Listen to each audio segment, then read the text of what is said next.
In our case, 100% of our grads graduate into credential-related employment. So people coming into the school know that they're going to go to work or they want to go to work and that they'll be successful with that. And that's why they're making that choice.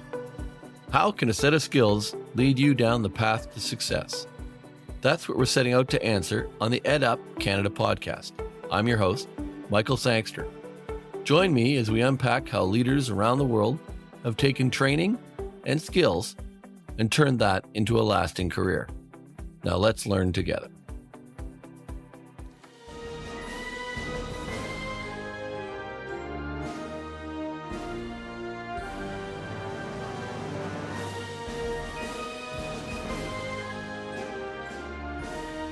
Welcome back to the EdUp Canada podcast. It's time for another new episode, and I'm joined this week by Rick Butler from Lokken College in Alberta, and we're going to talk about skilled trades.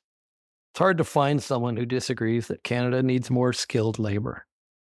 So in April of 2024, when Alberta saw decreases in its funding from the federal government by more than $70 million, and the whole sector across Canada saw decreases of $625 million, it's fair to say that Rick Butler is baffled by the government decisions.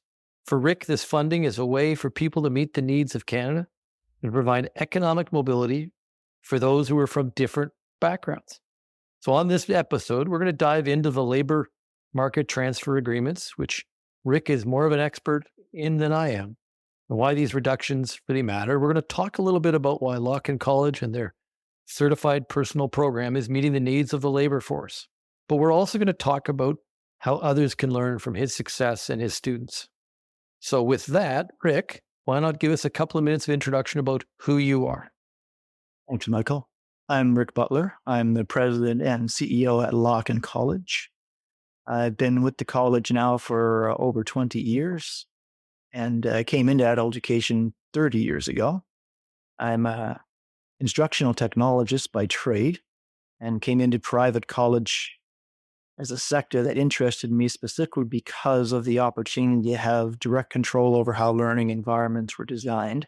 And with Lokken College, we design a learning environment that allows people to succeed on their talent and move into the labor market and be productive in the career that they've chosen to pursue. Let's jump into just take a quick peek at what kind of student base you've got right now. How many you've got? I've got a few stats here that you shared with me beforehand, which I found interesting, that for these skilled trade jobs, 49% are female of your students currently. Is that right? Yeah, we get a lot of females moving into non-traditional occupations. And you told me you talked a lot about the majority of graduates are actually single parents, which is something we see across the country. Yeah, that is true. We have, I would say, 75 to 80% of our graduates are single parents. That's an incredible number. And talk to me a little bit about these numbers and what they say about the importance of an institution like Lokken College and your programs, because I think it touches on something that often gets lost about our sector. Yeah, it is really interesting from a sector perspective. In our school, as you say, 49% of our grads are female. A majority of those are moving into non-traditional occupations. 56% of our grads are Indigenous, and that is because they choose to come to school with us as a path to succeed in the career that they're looking for. And the majority are single parents. That combination of stats tells me that what an institution like Lokken College, programs like our certified personnel program are offering are important to those particular groups of people because they know that they can use that program to achieve their career goal and the career success that they're looking for. And in our case, 100% of our grads graduate into credential-related employment. So people coming into the school know that they're going to go to work or they want to go to work and that they'll be successful with that. And that's why they're making that choice. So talk to me a little bit about what the program, what are the kind of skills or jobs that your graduates head into when they come out of your institution? We've got 4 labor market sectors that we serve. We do hospitality, industrial, apprenticeship, and retail. Industrial captures a lot of things that are like trades, but not designated as trades. So you can be a welder in a manufacturing plant. You don't need to necessarily be a Red Seal welder to do that type of occupation. Our students come in knowing they want a particular type of employment. They know they want that to be in one of the sectors that we're offering. And what we do is a lot of work with them to identify the career goal and define a career path that will move them through our curriculum, which is designed to give them the skills they need, the hard skills and soft skills to be successful in those careers, and put that into a package where within 20 weeks they can achieve that and graduate into employment. You mentioned employment, so why don't we stick on that? You've got some pretty impressive employment post-graduation rates, don't you? Yeah, we should do. Talk to me about that a little bit. Be proud of it. Yeah, we are. We're very proud of that. It's been a culmination of decades of work on our side to keep tweaking our system and tweaking our methodology to get to a spot where most of the time that our instructors are engaged with students, they're actually doing one-on-one work with those students to help them achieve the success that they're looking for. So we got sort of a 3-step process that we go through to make that happen. First of all, we know that when a student comes into our program, they're capable of completing the curriculum. They can do the hard skills. Our admission process makes sure that that's within their capacity.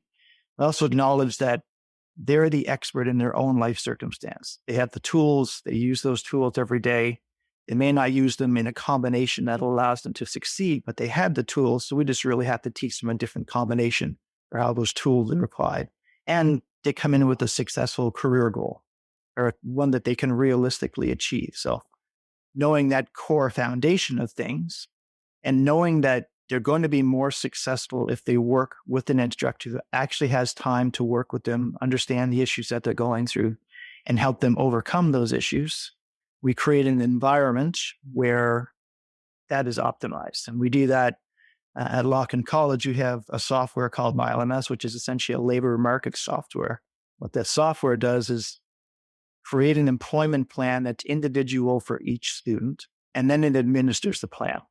So that means, Michael, is that instructors don't have to spend a lot of time saying, what's the student doing today? Where should they be? What's happening with them? What's going on? The software does all that work and just says to the instructor and the student, something's not happening in your hard skill acquisition. Let's talk about what that is. So the instructor and the student have time to say what's going on in your life. How come you're not achieving this? Because we know you can. And they discover what that issue is. The instructor works with the student to resolve that issue, and then they continue to success and can continue on with their plan. And just having that time where they know that another human being is there to say, I hear you, I understand that's a problem, I see how that's stopping you, we can solve this, encourages them so dramatically that they just understand, wow, an adult heard me. An adult recognizes this is real and said, it's okay to have that problem. You can still be successful. And the last thing that we do in that process, then we have the software doing the administration. We have the people talking to the people. We set it so that the students themselves identify their own realistic employment opportunity. So someone who wants to be an apprentice electrician goes to the market and says, when I graduate, who's hiring apprentice electricians? What are those companies? What's the work environment look like? Is that the right environment for me? And they initiate a relationship with that employer, and they negotiate it, if it's the right employer, to an employment opportunity where they get hired. And in our program, that generally happens within 12 to 15 weeks. And then they own that relationship with that employer. We didn't give that to them. No one else said you're going to work with this employer. They're invested in that relationship, and they continue that relationship forward. So those 3 things really allow us to make sure that people do achieve 100% success related to their credential when they graduate. And you're not talking about thousands of students going through that system. You're talking about a group of people that you can genuinely engage with on a personal level because of the size of your classes. Yeah, to a certain extent. We add and subtract instructors depending on the number of students coming through. All we do really is manage the caseload. So right now we have, in general, about 25 students per instructor, and we can have as many as 75 to 90 students in session at any one time. So we run a weekly intake model. People are always coming in. People are always graduating. There's sort of no flood of people coming into school, no flood of people going into the marketplace. It just happens very organically as the learner's ready. They come in, as they graduate, they find an employer who's looking for one carpenter or one whatever the case may be. Not 13 people saying, we all want that same job. And I'm assuming based on the way we've chatted before today, you've also got your own relationships into the employer community because they're looking for your graduates, aren't they? Yeah, we sure do. We have a stable of employers that we talk to primarily to validate our program, run any updates by them when we have to change curriculum because something changes in the marketplace. So we make sure that's a good fit for them. And we include those employers in the list of available employers for students to choose from. So, for example, someone who's coming through the program on the hospitality stream that wants to be a front desk agent would look and see that we've got some Delta and some Fairmont listings in there. So they may choose that as an employer that they want to talk to, in addition to the ones that they find themselves. So we're going to talk about government soon, and we're going to have a frank conversation about the impact of some of their decisions on your business. But talk to me a little bit about how do you find the instructors? Where do you get them from? What kind of life experiences does the average instructor have when they walk in the door? We use the Canada job. And it's not the thing that I do. Yeah. But the government Canada has a job board of some sort. So we find our instructors by posting there. Generally, we're looking for mature instructors that have some life experience because really in that one-on-one relationship with students, they're a mentor. They have to have been able to have gone through some stuff to understand things so that what they're telling that student as a possible solution that may exist has some meaning and some substance. Generally, we're hiring instructors that are 40, 50, sometimes 60 years old. We have a guy with us that's 67. So that blend of experience is what we're looking for when we're hiring. And I would think in the last 6 or 7 years, that combination of experience and age, and possibly because of where we're advertising, is bringing us a lot of new Canadians who've come into the country. And often they'll say, wow, I can't believe I got a job as an instructor. I thought I'd be driving a taxi or I'd be doing something way beneath my qualifications. We're actually able to leverage them into something that respects their qualification and then uses that qualification and experience in a way that it's phenomenally helpful to the Canadians that are coming through the program. So you used the word mentor. I warned you going into today. We always ask somebody, any of our guests, to tell me about somebody who's been a great mentor in their life, because that is one of the messages we're trying to deliver is that any one of us can have an impact every day on somebody else. Have you got one that in your life that really stands out? Yeah, well, mine's going to sound like I'm just trying to positive plug into my marriage, but I've been fortunate that my wife, Bernadette's been working with me now for 30 years. And she's an educational psychologist. And she is the one that keeps me grounded to say, you know what? Every learner has their own story. Every learner has their own skill set. They're going to use that story, be successful with the tools that they have to achieve the goal that they want to do. It's not about us. It's about them. And so helps me design the curriculum and make sure the learning environment and all the support we're providing respects that. And it's been enormously influential for me in designing learning environments to just remember it's not about the school. It's not about the instructor. It's not about anything except that human being just coming and saying, I want to do something different. I want to do something better. So she inspires me every day. That may have been the smartest answer to that question we've had since we've started this podcast, Rick. I got to give you credit for that one. But thank you. In fairness, it's also sounded very genuine. So we can't pick on you for it.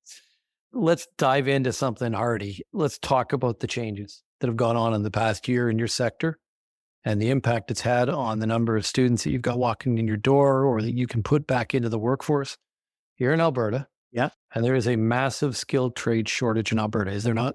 Enormous, exacerbated even further by the province reaching the announcement that they're going to build a significant number of new schools in the next 5 years. And immediate response from the trade sector saying, that's a great idea. Where are the people that it come from?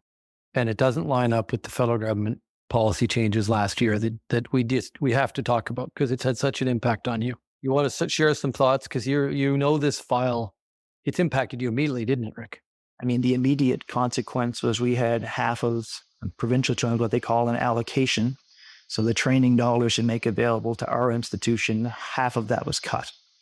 So in terms of numbers of Albertans, that's 180 people that will not come to our program this year, will not move to the marketplace, and will not be able to fill those positions that are available and in such high demand in Alberta.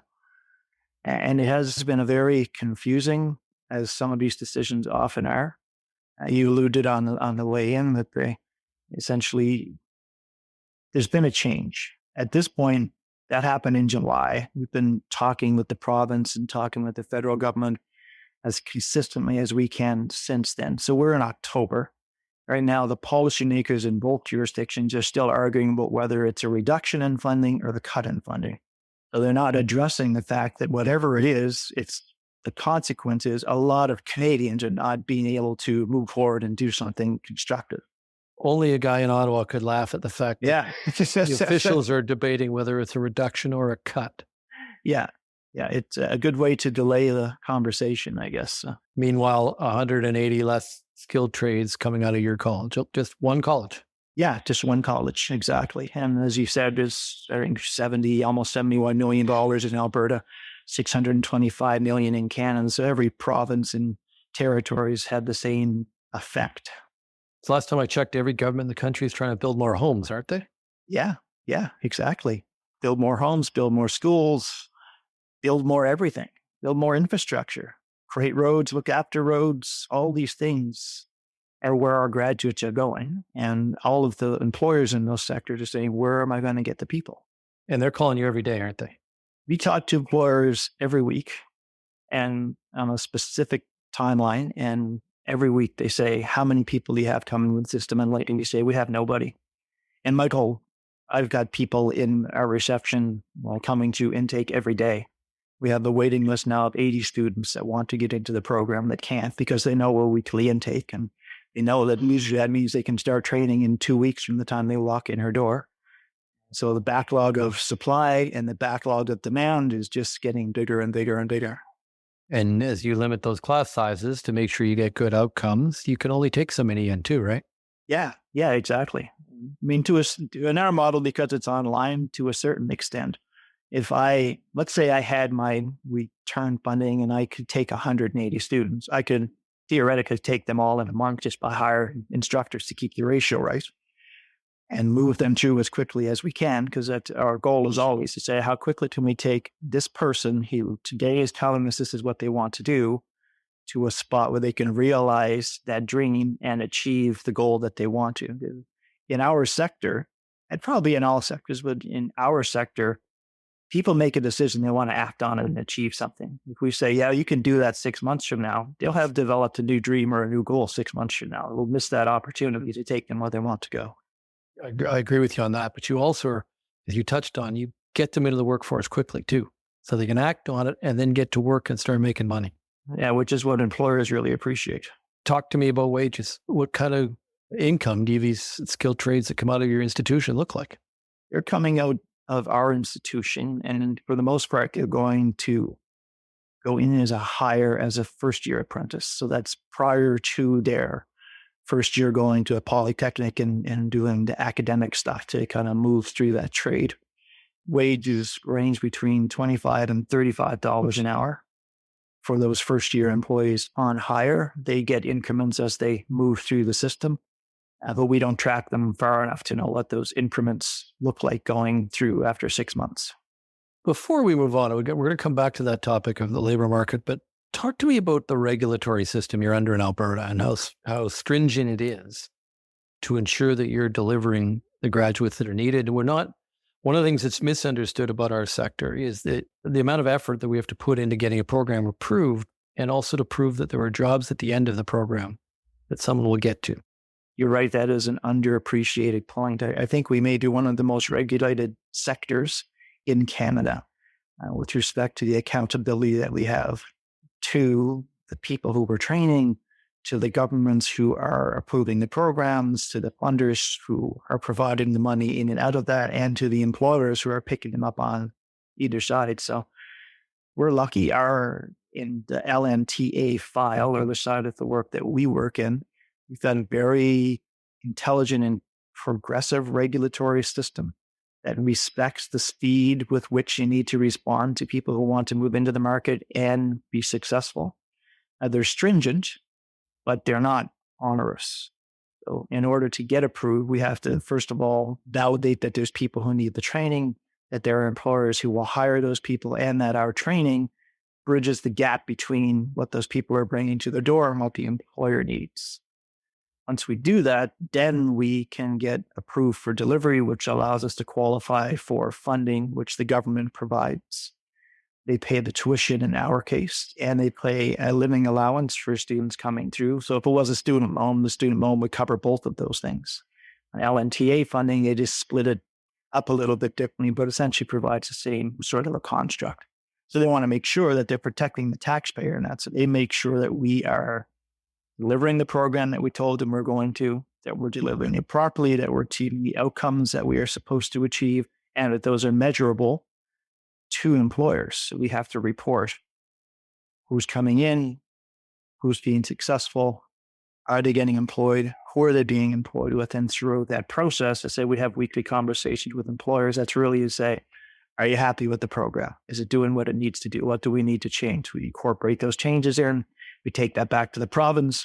They say, yeah, that's approved. So it's that continuous cycle of making sure the program maintains its relevance. It's funny, as you answer that question, I'm thinking back to the international student debate that's gone on in Canada this year. And I wish other institutions were held to that same post-graduation employment loan repayment in some provinces standards that our sector's held to. And never mind the mass graduation of certain types of programs that don't actually meet market needs. We've seen it. Yeah, and ultimately they feed people into other programs that may meet market needs. And so you do a 4-year degree and then you go do a 2-year certificate or a diploma or something to actually be able to plug into the marketplace. So there is a disconnect there for sure.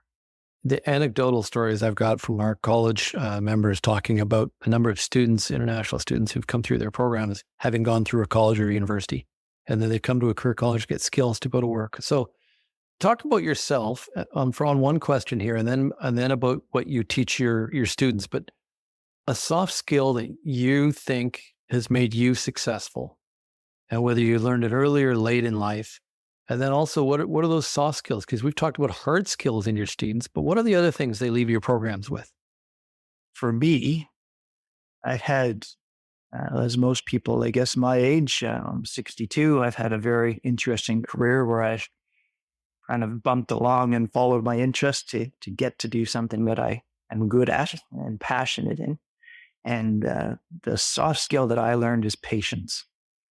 You know, if I can modernize a quote and goes something to the effect that you give a person a fish, you can feed them all day, feed that person all day, teach them to fish, they can feed themselves for a lifetime. Well, that's true, but it's also hard not to just say, here's a fish, please go forward. But patience means that, as we talked about how a program works and what Bernadette's bringing into the conversation, that educational psychology piece is, you just need to be patient enough to let them work their way through and deploy their skills to get where they need to go. And it's done me really well. I've learned to just be patient and say, it will work out. It's just going to take some time. And I don't have the magic wand that's going to make it work out today because that's the day I want it to work out. I just need to let it go. I like that. It reminds me of one of mine that I've learned the hard way, but it's just to don't be afraid to make mistakes. So trying to encourage your teams or yourself, go try something. It didn't work. Okay, put your hand up, say that didn't work. Let's try again, but don't hide the mistake. That's how we learn. Yeah, we learn by making mistakes. Absolutely. And that's a tough thing to build into a team, encouraging people to make mistakes and putting your hand up and celebrate them.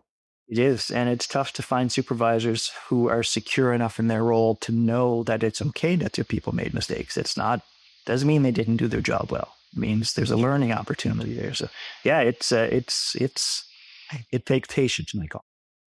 Absolutely. So I want to go back. If obviously we go back to these government policies that affect us, international students is not as much of an issue for you, right, Rick? No. But the labor funding issue is a massive issue for you. One of the challenges we face, so we're obviously disagreeing with the choices that have been taken in this area, the government. But I think there's something that you're going to tell me. We haven't talked about this. I'm guessing the lack of warning so you could business plan as a private owner of a college who makes investment decisions that are significant was unique for you. Yeah. I mean, at the risk of as quoting politicians, the province made this decision to make this reduction, or the federal government made this decision to make this reduction, which they said, we told the provinces it was going to happen. The provinces and territories, I would say, you didn't tell us that. You had no idea this was going to happen. So they've said, so I've kind of gathered quotes out of a newspaper over the past few months, and I stuck them into my notes here to say, essentially, what the province are saying is that the federal government made an unexpected, unreasonable, misguided, without notice, abrupt decision to cut the LMTA. There's the cut word. And the federal government saying, no, we reduced it because we told you we were going to do that. And we had temporarily topped it up since 2017, but now we need to return it to its baseline. And that's all we're doing. That's all we're doing. So it's confusing. We certainly couldn't plan for it. We had to make an adjustment on the fly. And we do that in basically support of our provincial funder, which is where the money comes from. And say, okay, you've got a problem. The money's gone. It's our job to make sure that we can still deliver as effectively as can to as many Albertans as possible with the money that you give to us. So we'll absorb all the HR things and sort of isolate you from that so we can keep delivering, and you can concentrate on either finding money within your own resources or getting this money restored from the federal government. So essentially, we were running as though we had 180 students coming in addition to where we started, and they said, no, you're not doing that. So we stopped. So we have no intake now. We're delivering to the students we had in session, which we'll finish up by December of this year. And we're laying people off. Some of those Albertan employees, I said before, these first Canadians that are coming in, they finally, wow, this is fantastic. I've got this great job. I've got a career. It's in the thing that I want. And we have to say, I'm sorry. We can't employ you now. We can maybe employ you again in April when funding gets restored or uncut or whatever it's going to do. Uncut, or what was the other word you used? A reduction. Yeah, a reduction. Yeah. We have to debate which one. So yeah, we don't know which it is, but it's something. But it's something, and it's not helping. And in the meantime, you still got everybody banging on your door looking for your graduates, and students at the front door banging to get in. Yeah, exactly. It's a significant consequences for us and for those employees. I mean, they went from being contributing members to Canada's socioeconomic and support system to people who are now withdrawing from that on EI, and who knows if they can get, and the whole sector's been cut, so their opportunity to jump to another employer is restricted dramatically. I often quote Tony Reeder from our board from New Brunswick, who always said, regulated career colleges add branches to family trees. Yeah. And that's what a student who comes out the far end and graduates and starts a career and maybe has the courage to get married and then has the courage to have a kid. And that gets lost in these decisions. It really does. I mean, we had a grad in last week. She was in with her husband and her son. So she's sharing the pride of that moment and saying to her child, you can go to post-secondary. You can graduate like me. And we have we've been doing this for a long time. We've had multiple instances of parents referring their children to come to school with us because the parent had graduated with us 20 years ago. And their child is in a circumstance where they need to pump in, and the child comes to, yeah, my mom was here and I'm coming to school here too. And they go off and be successful. So, and that's all the leaves of the tree. Yep. It's a good way of putting it. I didn't ask to start. When was Lokken College founded? Lokken College was founded in 1987. And you've been there how long? I've been here since 2000. So you're part of the furniture now. The chair has a dent that's Rick's? Yeah, the choice. Yeah. And my chair was so dented, I needed a new one. So we've talked about some of the negative stuff that's going on that's affecting your business, but you're still there. You're still smiling. What keeps you going? What keeps you so optimistic about the sector and what we're doing? Some days I wonder. Yeah, fair. Okay, you're right. These are really, really challenging time. The whole student loan policy revision thing doesn't really make any sense. The LMTA stand, they both seem like knee-jerk reactions to a problem that exists well outside of our sector. And we just seem like a convenient place to say, oh, we found some money here. We've made a change. We've done something. And so in that perspective, I think we're just little schools or a small sector. What is our opportunity to keep going forward. Like, why? How do we make enough influence, or enough noise or demonstrate our value? But I just think our programs, for the funding we get, we deliver 166% ROI. They earn back the money they spent in tuition. They earn back the money they spent in living allowance, and they get a 66% return on that investment within a year of the person graduating. That's cool. If I had that in my portfolio, I wouldn't be selling that stock. That's great. That's a keeper. That's a keeper. That's a winner to me. But within that, the people that we're talking about, those underrepresented Canadians that come in the door and say, I want to do something different, or I have to succeed in something, and I keep trying, but I can't. We're able to say, we think we understand what's going on. Keep trying with us and you will. And then they do. And if they succeed, so those things just kind of make it worthwhile coming in every day and saying, you know what, we're delivering excellent return on investment, getting people where we want to go. And the optimistic part of me says at some point, that reality will be what guides policy. People will understand the value of our sector, the value of the product that's coming out the door in the form of a Canadian that's ready to participate fully and achieve their dreams and opportunities and everything that can come to them. And they'll make policy decisions because they know that. So I'm optimistic that will happen. And every day I come in thinking, maybe today's the day that they said, wow, this is really working the way we wanted to. Congratulations. Keep doing a good job. Well, that's the way we have to be. And I wanted to have you on today because your voice is important in this. You put your hand up to go, we got a problem over here to us. And I just can't equate it to everything else that the provincial governments and federal governments are saying around housing, electrical, all these things that we need to get done. You're actually graduating the people we need to go do that work. And yet that's where we're making the cuts. So I'm not sure how the reduction, I can't remember what we're calling what it is now. it? What is that thing again? It'll be a withdrawal by the end of the week. It's a withdrawal. It'll be turned into a future investment plan or something where we're going to crank it back up. But the need is too big. Before I wrap up, anything else that you want to say today before we end the podcast? No, actually, it's been a really good conversation, Michael. And I've appreciated the chance to chat with you. It's always a pleasure. And your insights and your knowledge and your ability to just understand what those pieces are and then take that out in the conversations that you're having is phenomenal. So I really appreciate it. Well, I appreciate that, Rick. I am become, in 3.5 years here, so passionate about what you guys do. The men and women running colleges across the country. It is just, I always tell people, go to one graduation and watch a new Canadian, first person in their family to ever graduate with something. And the college hasn't restricted them to two guests. They've had 12 family members there hooting and hollering and applauding that person who's become this personal support worker, or they become a skilled trade in Alberta. You can't not be passionate about what you do. And that's why it's easy to have these conversations. And I appreciate you being here for it. We'll leave it for there. We're into episode 2 of our second season and looking forward to a whole bunch more conversations over the months to come. So thank you all for joining us today. And we look forward to another podcast next week. Thanks for listening to another episode of the EdUp Canada podcast. We release new episodes regularly, so make sure you hit that subscribe button so you know when they are officially out. If you love this episode, please leave a 4- or 5-star review wherever you listen to your podcasts so that others can also discover how a set of skills can lead to success. Thanks for learning with us.